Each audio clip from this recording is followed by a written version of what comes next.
Bonjour et bienvenue sur votre page dédiée à la découverte du génie civil. Sujet du jour, le diagnostic des bâtiments. Tout d'abord, qu'est-ce que c'est que le diagnostic?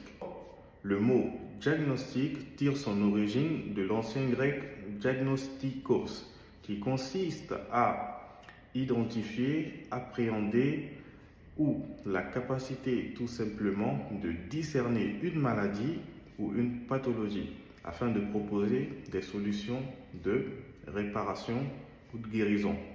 Le mot diagnostic est un terme qui est couramment utilisé surtout dans le domaine médical. Il en est de même dans le génie civil où le diagnostic du bâtiment consiste à aller chercher les causes d'une pathologie ou d'une malfaçon donnée. Donc, sans ambiguïté, l'ingénieur de diagnostic structure est en quelque sorte le médecin du bâtiment. De ce fait, sans plus attendre, je vous amène sur l'un de mes chantiers. C'est parti.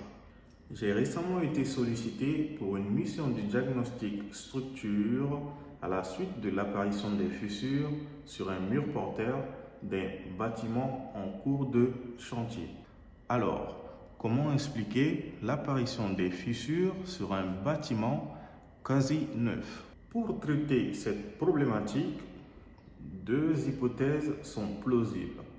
La première, c'est peut-être un problème de sous-dimensionnement des fondations. Et la deuxième, c'est peut-être un problème de malfaçon structurelle. Alors, ensemble, nous allons vérifier ces deux hypothèses. La première hypothèse, qui est le sous-dimensionnement des fondations, nous allons réaliser une fouille de reconnaissance au droit du mur présentant des fissures. L'idée est justement de mettre en évidence la fondation en dessous du mur fissuré et de faire une étude comparative entre cette fondation et la fondation qui a été calculée préalablement par les ingénieurs et qui est définie ou annoncée dans ce qu'on appelle le dossier des ouvrages exécutés. Et c'est ce dossier qui regroupe l'ensemble des détails sur les structures qui devront être exécutées lors des travaux. Donc, coup de sueur pour l'entreprise qui a réalisé les travaux. Vérification. À la suite de cette fouille de reconnaissance de fondation, nous avons constaté que la fondation existante est exactement la même que celle définie dans le dossier d'ouvrage exécuté. Alors, conclusion pour cette première hypothèse, il n'y a pas de problème de dimensionnement des fondations. Donc, nous allons nous orienter vers la deuxième hypothèse qui consiste à vérifier s'il n'y a pas de malfaçon structurelle. Et pour cela, nous allons réaliser ce qu'on appelle un sondage destructif au droit de la fissure en question. L'idée, c'est de créer une zone saine autour de la fissure en question pour mieux visualiser et faire des analyses plus approfondies. À l'issue de ce sondage, on constate l'absence de lien entre plusieurs blocs de briques qui constituent le mur. Pour information, le liant est un élément essentiel pour jointoyer ou liaisonner les monoblocs.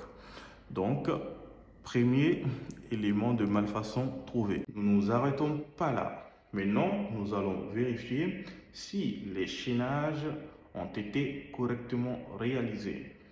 Pour ce faire, nous allons faire des sondages par percement dans plusieurs points stratégiques afin de vérifier cet élément. À l'issue de cette dernière étape de vérification, on se rend compte que le chaînage n'est pas existant en plusieurs endroits du mur en question, notamment au niveau des jambages des portes, mais aussi en linteau des portes. Donc, nous avons trois éléments de malfaçon qui sont potentiellement à l'origine des fissures constatées. Place aux préconisations. Nous allons apporter des solutions pour réparer ces désordres et permettre la livraison du chantier.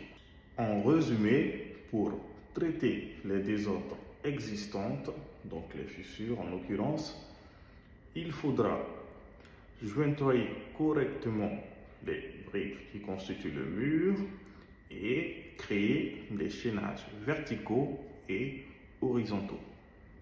Sur ce, à très bientôt pour de nouvelles vidéos et n'oubliez surtout pas de partager, de liker et pourquoi pas un petit commentaire. À très bientôt.